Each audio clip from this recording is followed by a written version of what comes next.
राजनीतिक तुष्टीकरण की बात या वोट बैंक की राजनीति पे जहां तक बात आती है वो नहीं करनी चाहिए। मैं एक उदाहरण दूंगा, बाटला हाउस में जो कह रहे हैं ना, हम जो एक कांग्रेस पार्टी वाले कह रहे हैं हम जीरो टॉलरेंस की नीति अपनाते। बाटला हाउस में हमारा दिल्ली पुलिस का इंस्पेक्टर मोहन चंद शर्मा शहीद हो गया था।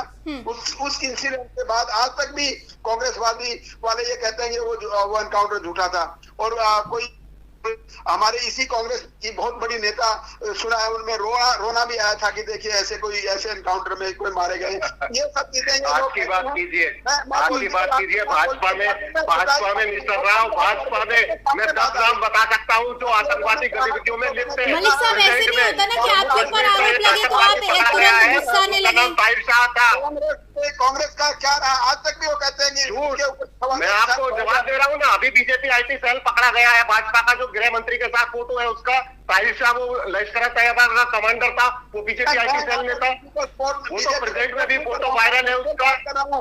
मैं फैक्चुअल बात में किसी बात मैं फैक्चुअली बात करता हूँ, मैं फैक्चुअली बात करता हूँ मिस्टर राव। आप अपनी नीति मैं अनर्गल बयान नहीं दे रहा हूँ, फैक्चुअल बात कर रहा हूँ। ठाकुर 9 साल जेल काटा नहीं काटा? बताइए, प्रज्ञा ठाकुर ने बम ब्लास्ट केस में 2 साल जेल काटा है नहीं काटा? पार्लियामेंट में बैठी है तो ये जीरो टॉलरेंस नीति है या नहीं है? उसकी बात कर रहा हूँ। दिल्ली पुलिस को उन्होंने, अरे आज की बात करिए ना। 8 साल से प्रज्ञा ठाकुर 9 साल जेल में काट के आ रही है, वो बैठी है संसद में। आप बताइए उसको। प्रज्ञा ठाकुर पर जवाब हम बीजेपी से ले लेते हैं। प्रज्ञा ठाकुर पर जवाब बीजेपी देंगे क्योंकि खेमचंद शर्मा साहब, उनका सीधा ताल्लुक यहाँ सरकार से है और सवाल इस वक्त देश की प्रमुख विपक्षी पार्टी कांग्रेस उठा रही है। नहीं, मिस्टर राव जो है एक्स कॉप है, एक्स डीसीपी है, तो ये भी बता सकते हैं ना, वो टेररिस्ट अक्यूज है। उनका संबंध किसी पॉलिटिकल पार्टी से नहीं है। जिस पॉलिटिकल पार्टी की आप बात कर रहे हैं वो पॉलिटिकल पार्टी से हम सवाल लेंगे इस पर। वो दिल्ली पुलिस की बात कर रहे हैं तो मेरा सवाल होगा ना, as a neutral, as a जज सवाल का जवाब देंगे ना।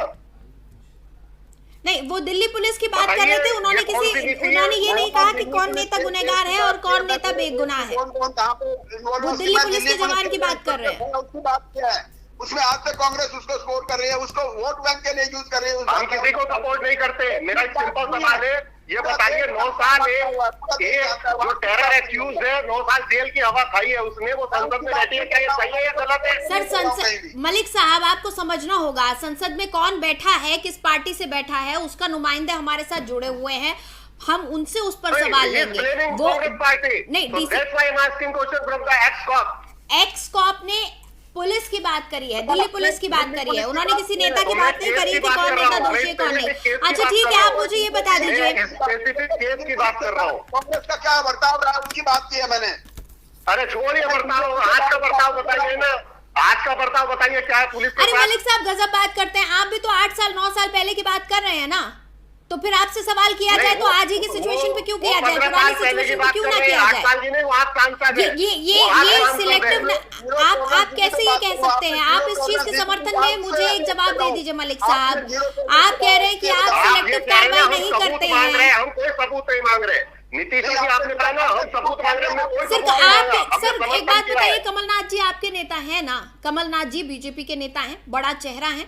अभी दिल्ली का भी उनको हमने सुना था भाई बुलावा आया है, जब अध्यक्ष पद की बात हो रही थी, जब तमाम राजस्थान की राजनीति डोलने लगी तो कमलनाथ साहब का नाम तब भी सामने आया था। भाई प्रमुख नेताओं में से आपके एक वो हैं और वो कह रहे हैं कि कौन से सबूत हैं?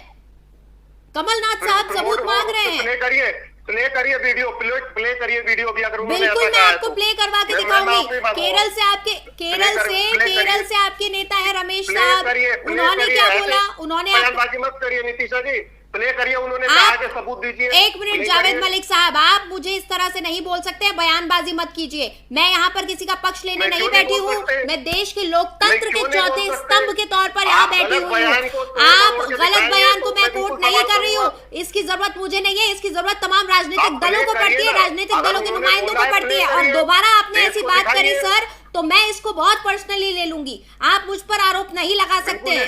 मैं यहाँ किसी पार्टी की नुमाइंदा नहीं हूँ, आप यहाँ प्रवक्ता हैं, आप मेरे शो में एज अ गेस्ट आए हैं, मैं उस चीज की इज्जत रख रही हूँ, लेकिन आप किसी को बेइज्जत नहीं कर सकते हैं। आप मुझ पर बयानबाजियों का आरोप ना लगाएं। जावेद साहब, ये आप राजनेताओं का काम होता है, ये आप राजनेताओं का काम होता है। आपने कहा बयानबाजी का शौक मुझे नहीं है, बयानबाजी का शौक मुझे नहीं है। राव सर, लगातार ये आरोप